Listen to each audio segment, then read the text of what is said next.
Welcome to Jane Jackson Careers, a podcast that takes your career to the next level. Here's your host, Jane Jackson, author of Amazon Careers bestseller, Navigating Career Crossroads.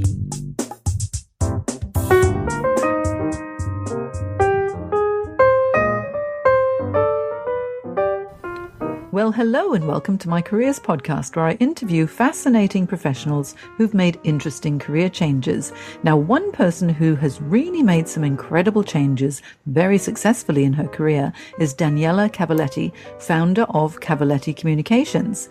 Now, Daniela is the face, heart and soul of Cavalletti Communications and the exuberant ideas person on every client project. As an accomplished communications expert, copywriter, editor, and ghostwriter, she heads the international tribe of wordsmiths at CavaCom. With a global career spanning 25-odd years in corporate and small business as an English-German bilingual, Daniela has a deep understanding of both business and important cultural nuances. Her career took her from being a fixed income and equity operations analyst at Goldman Sachs in Frankfurt to Morgan Stanley in London in the 1990s, to marketing manager at Hachette Book Publishing, and on to Sydney and international marketing and communications manager at Pengana Capital, and much, much more. Now, fast forward a few more years, and Daniela is Cavalletti Communications. Now, she's been a bookworm since the tender age of 3, and she feels lucky to have spent most of her life as a creative content and communications addict who makes words work and captivates people through the power of storytelling. Now, let's find out how Daniela made these amazing career changes.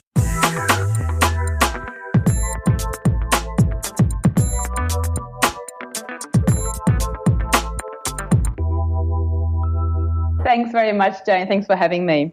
Well, I'm delighted that you're here, and I can't wait to find out how things started for you in your career. So how about, to kick us off, tell us a little bit about your early days and what your career aspirations were, and a little bit about your background too. Sure, I'd love to. As a young girl, I actually wanted to be a helicopter pilot, so I don't know. That unfortunately never happened.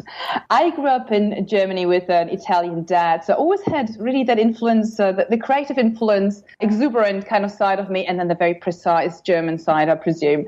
So for me, really, it was always important to find a job and find a career that spoke to both of my sides, so the Italian and the German side.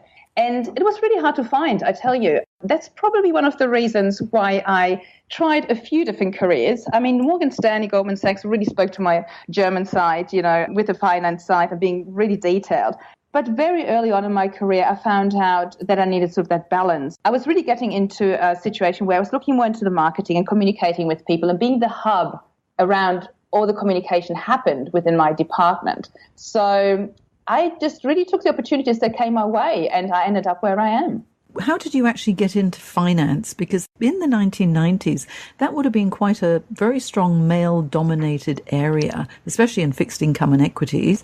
And then making that change from finance into marketing, how did you do that? Well, I can't claim that was the plan. As you said, in the 90s, it was a very much a male-dominated area. But what also happened is I had studied in Germany, but had discovered England as part of my last year of study. I was studying in England and really loved it there. So I tried to find a way in the door. Unfortunately, the UK had the biggest slump in the employment market in the recent history. So it was not the most ideal time, I must admit. So I was knocking on all agency doors. And remember, that was before the internet. So it was a lot of running around. So one agency one day said, look, we haven't got anything particularly in marketing for you, but how about investment banking at Goldman Sachs? And I was like, sure, that sounds fantastic. I didn't have a faint idea what they were talking about, however. So it just sounded great and like a really interesting role. So I went for the interview and they hired me to be part of the team that started their Frankfurt office. And here we are. How did you enjoy your work as a fixed income and equity operations analyst versus your marketing communications roles? Communications is a very important part of any role, I believe. And working at Morgan Stanley later on in London and before at Goldman Sachs in the new issues areas, there's a lot of communication and very quick communication. You have to think on your feet because, snap decisions are being made and you have to communicate with a lot of different people in different ways. So you speak very differently to the salesperson, very short, jargon, very short messages. to the back office, you would explain things in far more detail. So it's really important in the roles that I had as well to be a good communicator and to be able to have empathy and understanding of how people receive messages and understand messages. So I think communication has always really been part of what I do. Not maybe in an obvious way, but it was always there. Actually, it's really interesting that you say in the back office you needed to be a bit more detailed. If you're talking to a sales professional who really is go, go, go, and you tend to get more A-type personalities that gravitate towards sales-type roles, the communication style is very much like a sensor, and it's a bit like, okay, let's get on with it, not too much detail. Whereas if you're going to be talking to the analysts, of course, detail is what they're all about. But another interesting thing is because you went from Frankfurt to London and then later on over to Sydney, that cross countries and cross cultural understanding must be really strong in you as well. How did you find the challenge between going from a German environment to a British environment to an Australian environment? That's a really good question. Germany and England actually have a lot in common. One, on the surface, people are quite reserved, but as you get to know them, they're really warm people and you have very close relationships. So it wasn't actually such a big change going from Germany to England. Coming to Australia, again, because it's an Anglo background and an English-speaking country, there wasn't such a big jump. Having said that, there are differences, of course, in the culture and how people communicate, but they're very subtle. And if you get the subtle things wrong, then you really stumble. It's not always the obvious things in communications that cause problems, but the small things that you get wrong. So yes, at the beginning, there were a lot of things for me to learn. I just love the Australian jargon of, sunnies, eskies, and all that kind of stuff. It's fun when you get yourself into the language because then you actually have an understanding really of the culture. So my big takeaway really has been get the subtle little details right in the language, then you will really understand the culture. Get them wrong, and you really stand out like a sore thumb.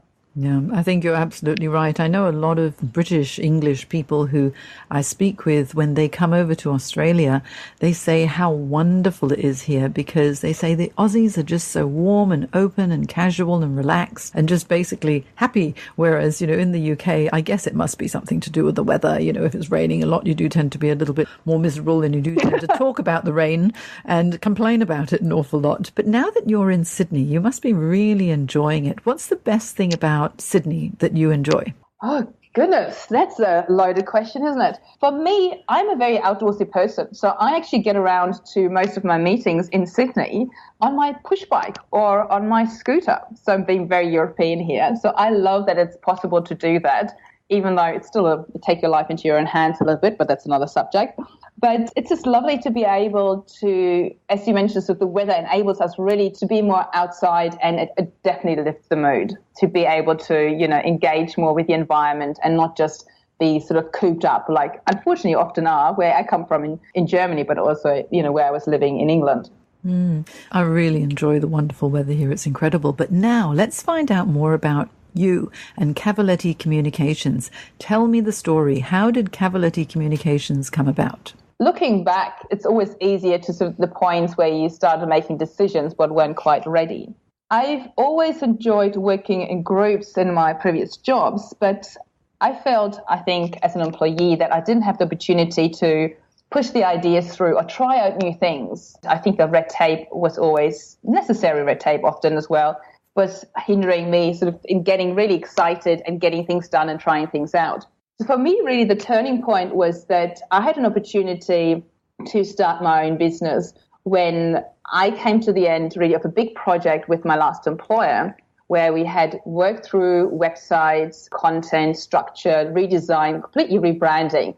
It just felt like a good point in time to set out on my own. So I just did, and I never looked back. Wow, just like that? How did you set up an entrepreneurial venture like that so successfully? Because Cavalletti Communications is going so well and you've got such a great team under you as well. So tell me about setting up your own business. What were the key challenges and what were the really exciting bits? Oh, look, there certainly were challenges, but I think what I was mentioning beforehand was just really, one day I just had the clarity, this was the time. And trust me, there are many ups and downs and frustrations and celebrations when you do that. So for me, really it started off with the thought, what do I want the business to be? What do I want to deliver? Because I've been on the other side, as a client. So what can we do better and how can we help people? So for me, I think it was the first thing that I wanted to have a team, because as a freelance copywriter, and there are many out there, and that you have obviously limited knowledge and time, I didn't want to feel the pressure that I couldn't deliver to my clients when they needed me and what they needed. So the first thing really was for me to think of the structure and how I wanted to deliver that. And the early days were, very hard, of course. You don't know what you're doing, really. I'm lucky my husband is a small business coach. So, I picked his brain when I could. So I set up my own website and taught myself WordPress, taught myself bookkeeping and all these things. At the beginning, you don't have the money to, necessarily to employ people to do that and outsource that. In hindsight, if I had tips for somebody else doing this, take the jump and invest a little bit and ask for help. It's okay that you can't or, don't want to do everything yourself. So that was definitely the lesson that I learned. It was exciting to do everything. And at the beginning, also, of course, you have the time because you haven't got clients coming out of your ears that you actually have the time to tinker with your website. Those days, luckily and unfortunately as well, over, because it's also fun doing that kind of creative work. Oh, I agree. I know I love tinkering with my website too, but how lucky are you that your husband is a small business coach? That's really helpful. And certainly when you're building a business, doing everything yourself, so many entrepreneurs find that almost they get into overwhelm because there's so much, but it's great that you're being able to build a team around you as your business grows. So what are all of the services that Cavalletti Communications provides? In a nutshell, we work with every written word in the business. That's a very short answer. The longer answer is we help our clients to really create content that gets noticed, that's authentic, and that's relevant, because that really engages the reader and leads to new clients. So we do that by doing copywriting, which means creating content from scratch. We do editing, we taking existing content and polish it. And we also do proofreading. And so that's because I have a team, we're able to do that across marketing. So as you mentioned, websites, blogs, anything to do with marketing, brochures as well, of course, printed materials, yes. And then also business writing, like tenders, workshops, presentations, and sale pitches. But also, as you know, being an author yourself, business books. It's a great market and it's a great business tool. So really, you've got comprehensive services that you offer. Can I ask you, when it comes to content marketing, because that's your area of specialization, there's so much out there these days, and many, many people are putting out an awful lot of content. What would be your recommendations on how to cut through all that noise and all the content that's generated out there so that your business can get noticed? There are a number of basics, I believe, that if you stick to them, you will cut through. First of all, not all content is for everybody. So I think clarity about who you want to attract, who your target market, your readership really is very important. And a lot of people actually forget about that or just go like, my clients. But who are your clients? Really be clear about who that person is. And also, as you said, there is a lot of stuff out there, but there's a lot of really bad stuff out there as well. And why is it bad? Because it might be too superficial. Don't be afraid to go into detail. That everybody tries to maybe follow somebody else. And I believe that if you're really authentic, being yourself, and that might be quirks as well, and make yourself vulnerable. Don't be just, we are that company, but be a person, because people do business with people. So don't be afraid to actually show who you are, what your values are, what your beliefs are, what your struggles are. That really makes people engage with you and like you and trust you. So know your target market, be clear and authentic, and really give us what you know, not what you think other people want to know necessarily. So we can really get to know you. Valuable advice. Now, Daniela, where can people find you? Obviously, our website, that's CavaCom.biz. or CavallettiCommunications.com, which is much longer and got too many double letters in it. So CavaCom.biz. And also, of course, I'm on LinkedIn and we're on Facebook and also on Twitter. I'm going to put all of your links onto my show notes on janejacksoncoach.com. So anyone who wants to find out more about marketing and everything that you can do in order to help them build their business and market themselves effectively. They'll be able to find all of that. And so what I'd like to find out from you finally, Daniela, because I think I can really pick your brains on lots of different things. If you're going to be an entrepreneur, what would your top 3 tips for success be? Ooh, patience, definitely, because things never move as fast as you would like them to. Then I think you also need to be able to ask for help, because you won't be able to actually grow a business without the help of other people.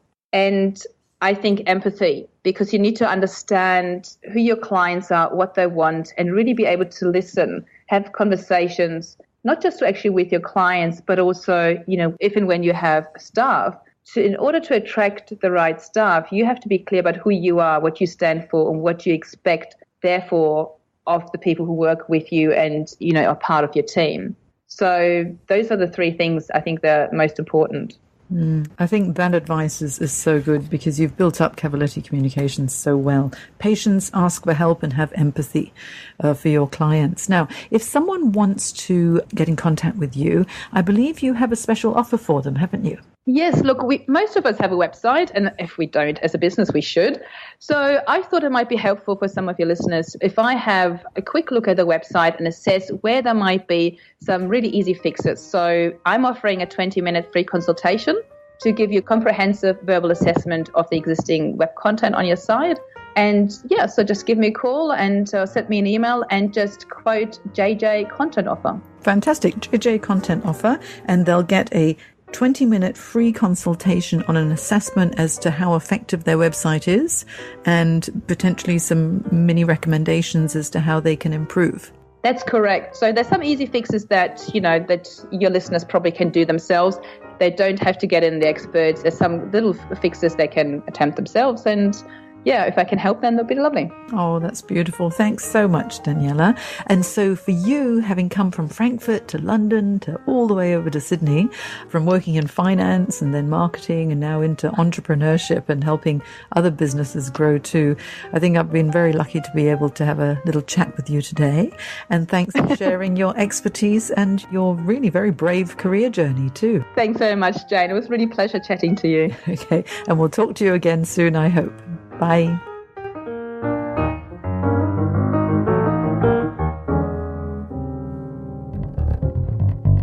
Today's podcast is brought to you by audible.com.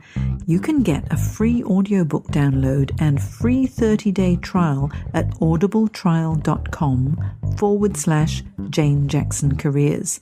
There are over 180,000 book titles to choose, so give it a go and get your free audiobook today from audibletrial.com/Jane Jackson Careers. You've been listening to Jane Jackson Careers. Sign up to receive regular career advice at janejacksoncoach.com.